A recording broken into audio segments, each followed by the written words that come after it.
Hiki ni kitu muhimu sana, na sio tu kusoma, bali baada ya kuipata elimu tuweke malengo maalumu ya kutoa elimu kwa watu wengine, kuwasomesha, kwa sababu hatuwezi kuwa na maendeleo jamii ambayo haikusoma, ipo kwenye kiza. Na ikiwa kiza, manake huwezi kupata maendeleo ya namna yoyote. Huwezi kupata maendeleo ya namna yoyote kama hujasoma, huwezi. Na hata maana nazungumzia maendeleo ya jumla jamala, sizungumzia sija katoka mtu akasema mimi mwenyewe sijasoma bwana, mbona ninafanya biashara yangu inakwenda vizuri. Na hatuwezi kusema hiyo ni biashara, hatuwezi kusema hiyo ni biashara unayoifanya. Biashara lazima, biashara haiyepelekwi kienyeji tu.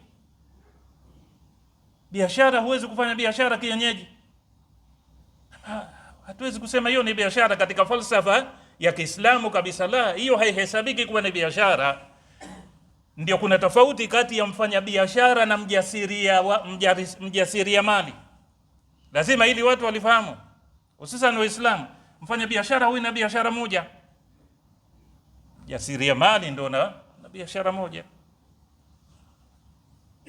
Wao umewaona wafanya biashara hawategemei watu waliosoma kabisa, na wana accountant wao, watu wanaweka, watu wana wataalamu wao wa kuweka. Hata yeye ikiwa hakusoma, lakini lazima atawatafuta watu, atawakodi watu waliosoma kwa ajili ya kuiendeleza ile biashara yake. Nafasi ya elimu katika maendeleo. La pili, uchaji Mungu. Hatuwezi kupata maendeleo kama hatutomcha Mwenyezi Mungu Subhanahu wa Ta'ala.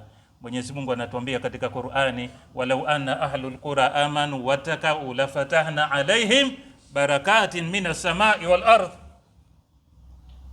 Ikiwa watu wa mji watamcha Mwenyezi Mungu Subhanahu wa Ta'ala kikweli kweli, lafatahna alaihim barakatin minas samai wal ardh, tutafungulia milango ya baraka, yani maendeleo, minas samai wal ardh, kutoka katika mbingu na ardhini. Kumcha Mwenyezi Mungu lazima, manake hatuwezi kufanikiwa bila ya kuwa na maendeleo kama ni Waislamu. Hatuwezi. Na ikiwa hatuna maendeleo kama ni Waislamu ya kujinata kwamba sisi tumepiga hatua ya kimaendeleo, wale waliokuwa sio Waislamu wakaona naam, kweli wenzetu wamepiga maendeleo, basi naam, maisha yote tutakuwa ni madhalili. Maisha yote kabisa tutakuwa ni madhalili. Tujiulize, kama ni Waislamu, tunao madaktari wetu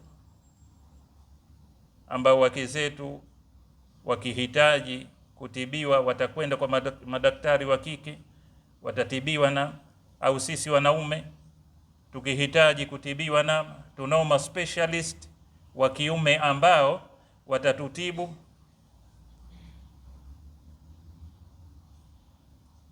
Tunayo falsafa hiyo na maarifa hayo ya kuwasomesha watoto wetu in general kwa ajili ya kuja kusaidia jamii yetu kama ni Waislamu.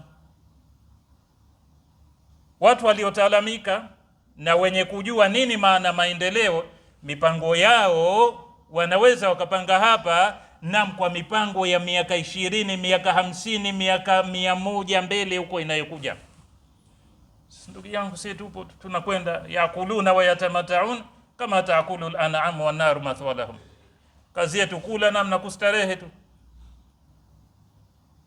Lazima tuwe na maendeleo, maana lazima. Hatuwezi kuishi bila ya kuwa na maendeleo kama ni Waislamu, maendeleo ya kijumla. Sizungumzi maendeleo ya mtu kuwa na nyumba nzuri, kwa sababu maendeleo ya Kiislamu ndio inakuja kuwa wakfu baadaye. Kama tutajenga mahospitali yetu kama ni Waislamu, kama tutajenga maskuli yetu kama ni Waislamu, na baadaye vizazi na vizazi vinavyokuja vinarithi jambo lile. Naam, tunatoa wanazuoni mbalimbali, tunatoa ma specialist mbalimbali.